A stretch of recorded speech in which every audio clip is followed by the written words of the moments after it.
Now, moving on now, let's discuss the further grooming gang scandal with the founder of the Oxford Institute for British Islam, and that's the Dr. Taj Hargey. Taj, welcome to the show. I wanted to speak to you today because in 2013, in the aftermath of the inquiry into the Oxford grooming scandal, you said some incredible things. You said that imams were promoting grooming rings, and you very clearly laid out you felt that young British men were being poisoned by what they were being taught. Do you think that's still the case? And do you still think that's an opinion about what's happening in Britain right now? Absolutely. I think there's an unholy alliance between religion and race. And what happened when I condemned this 12 years ago in Oxford with the Oxford grooming ring here is still continuing, because what is happening is that there's a perpetuation of them and us. The theology from the mosque, the theology from the elders and whatever is to create this idea that there is them and us. With them, you can do whatever you wish because they're all going to hell anyway. So it doesn't really matter. So with these girls are so-called whatever, it's all fine. They're all not virgin. They're all immoral. They're all on drugs and drinks and so forth. So you can do whatever you please with them. But it's not just the criminality. The criminality is actually fueled by the ideology, and the ideology is about an Islamic fundamentalism that has no basis in the Quran. For example, the idea that wrongly held that Muhammad, the Prophet, slept with a 9-year-old girl. So this is not actually true, but the rank and file Muslims believe that, yes, if the Prophet Muhammad could sleep with a 9-year-old, what's wrong with me sleeping with a 10, 11, 12-year-old? So there is this toxic mix. Dr. Taj, I just need to Dr. Taj, I just need to momentarily interrupt and just say apologies for a couple of words you said there. Some people might deem them offensive, but I know that those words were said. Nevertheless, this is daytime television. But please, let's continue. A further point you made was that you felt that these young Muslim men deliberately targeted vulnerable white girls because they appeared to be easy meat. They were effectively taught they were of a lower social standing, and therefore what? They deserve what they got? Yeah, but I'm not the only one who used the word easy meat. And Jack Straw, the former foreign secretary, also used that. The idea is that when you can delegitimize these youngsters as being less than human, as being less than equal to you, and for you to do whatever you please, that is the basis for these men to act like that. And I think there is this ideology, this religious interpretation of Islam that makes this possible. And for example, why is it that virtually every single person in this grooming gangs up and down the country, they're all Muslim? They may be 95% Pakistani, but all of them are Muslim. So we need to look at the interconnection between Islam as promoted by the clergy and by the establishment in the UK, and Islam that is actually not condoning this type of reprehensible behavior. Taj, it would seem astonishing to people listening to this show that such ideas are being taught in Britain. And more to the point, if it's coming from imams, if it's coming from mosques, what needs to be done about that? I mean, this is an absolute outrage. Absolutely. For example, every Friday when the congregational prayers are ended, up and down the country, the imam says we should condemn the disbelievers and the non-believers and all those who are not Muslim, and only Muslims are going to heaven. And so when you have that idea of superiority, of supremacy, of segregationism mentality, then yes, these people then go out and then do bad things to these young, vulnerable teenage girls who most of them are in care, and they abuse them and use them as a chewing gum. It's an astonishing thing to hear. They're effectively being tutored. They're being taught that they are superior.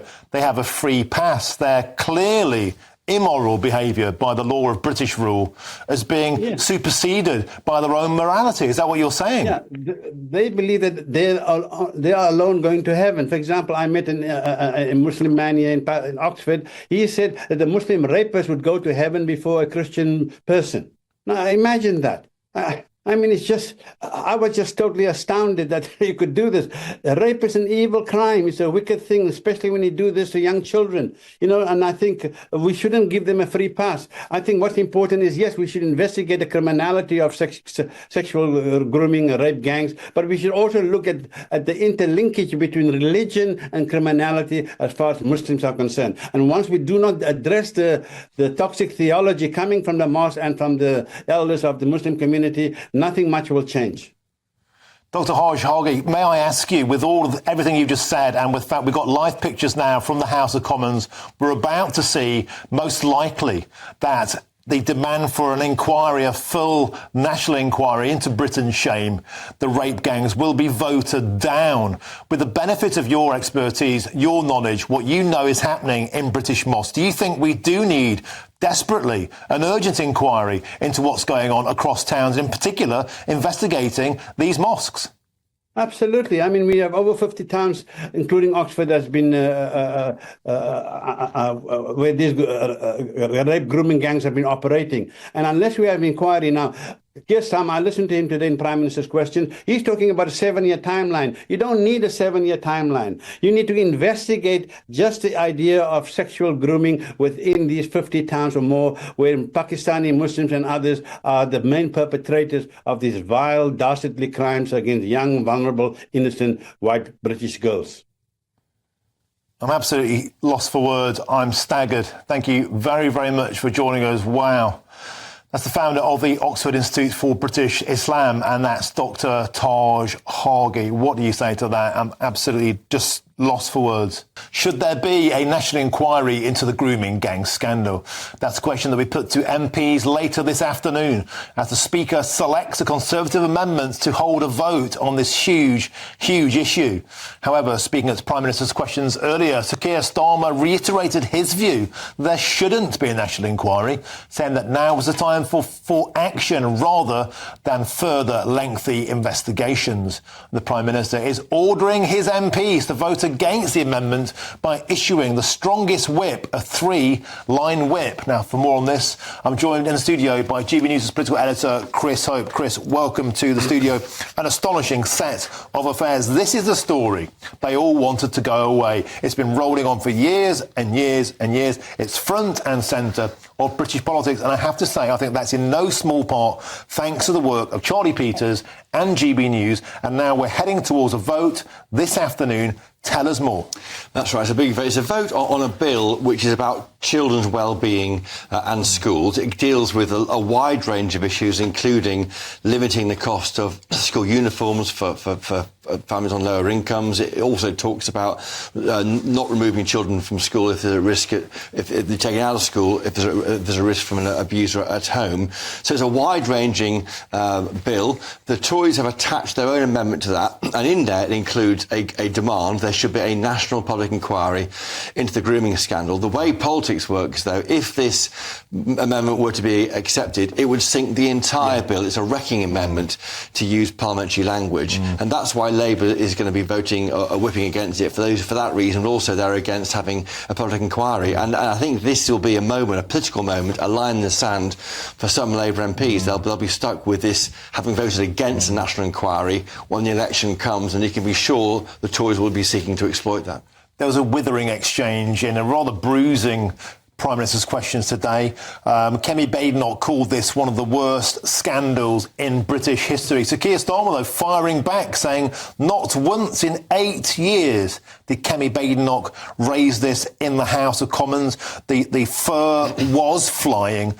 As we move towards this vote later on, Nigel Farage has come out in the past hour. They will back the Conservatives. The 5 reformers will back the Conservatives.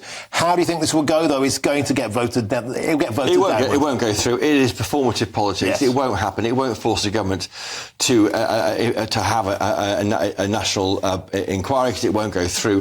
When I was watching in the public gallery, the press gallery, when Kemi Badenoch said one of the worst scandals in recent history, Rachel Reeves shouted back shame to that point. I thought was quite interesting. Why would you say shame to I that? don't know why. I don't know why. Thinks that is true. Yes, and even Keir Starmer said it's one of the worst scandals in response. So I think, and his point was, where were you, Kevin Badenoch, for the past 8 years? He calls it short-sighted, misguided, bandwagon-jumping approach. There was a wobble, I think, for the Tories. They have got this vote today, but Keir Starmer was able to say, I've met with victims today. Kevin Badenoch says she hasn't. And I've asked the other leaders, I think in the past, Nigel Farage has met with victims, but not recently. So the idea of, is it a bandwagon or not, I think that was a misstep by Kevin Badenoch not to have even attempted to speak or meet some of these victims, although seeing the coverage on GB News. The questions asked by Kevin Badenoch were very like the questions I asked the PM They're the on same Monday. questions almost. No one has joined the dots with the exactly the language I use, and the point about only one mention of one of the towns in the Baroness Share report back in 2022. I'm looking through parliamentary answers just now in Parliament. The Windrush generation, there's a call for public inquiry there. Yes. And then the answer, Seema Malhotra, the Justice Secretary, talks about appointing a Windrush commissioner to act as a voice independently for those affected. I just wonder whether that's where the government should be going towards, a kind of a voice for these victims in government.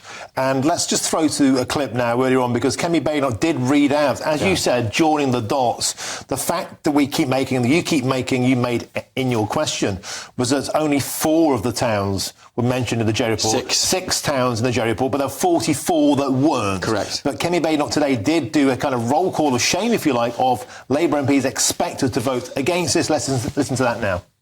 Later today, he will tell Labour MPs, including in Telford, Rochdale, Bristol, Derby, Aylesbury, Oldham, Bradford, Peterborough, Coventry, Middlesbrough, Newcastle, Ramsgate, to tell all of these people to vote against a national inquiry into the gangs which have systematically gang raped children in their constituencies.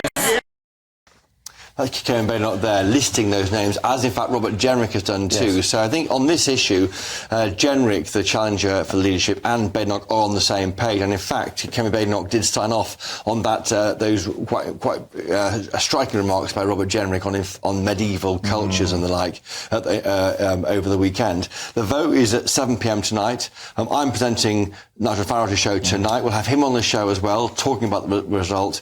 We'll be looking closely at how big the majority is against it, and whether any Labour MPs are brave enough to defy a whip and vote for a national inquiry. And if they do that, they'll be kicked out of the party. That'll be the consequence. And losing the whip because you're trying to get justice for girls who have been gang raped is a difficult political look for the government. Astonishing. Thank you very much, Chris Owen. As we say, all eyes on that vote at 7 o'clock, and of course throughout the rest of the show we'll have a full update. Thank you, Chris Hope. Excellent as ever.